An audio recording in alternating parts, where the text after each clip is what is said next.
Ibinahagi na nga ni George kay Basil ang kanyang sekreto na hindi na siya magkakaanak pa. Hindi naggalit si Basil sa kanya at sinabihan siya nito na hindi pa rin magbabago ang kanyang pagmamahal sa kanya. Pero hindi niya alam na may binabalak na pala si Basil sa kanya sa gabi na iyon para patayin siya.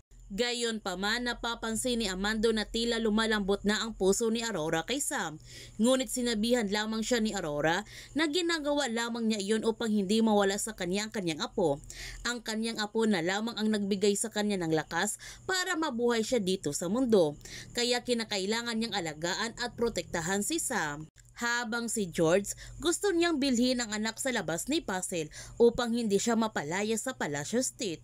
Pero mukhang hindi papayag ang mistress ni Basil na kunin ni George ang kaniyang anak. Samantala, malalaman naman ni Peter ang malaking sekreto ni Jericho na isa pala itong Palacios at nagtataka siya kung bakit staff lamang siya dito, kung bakit hindi ipinaalam sa lahat ang kaniyang tunay na pagkatao, ano ang kaniyang dahilan nito.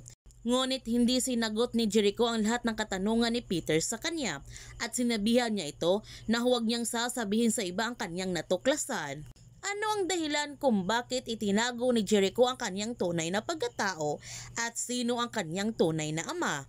Yan ang ating aabangan sa Widow's War. Kung bago ka pa channel ko, don't forget to like, subscribe, and click notification bell para palagi kang updated sa mga videos in-upload ko. Thank you for watching and God bless everyone!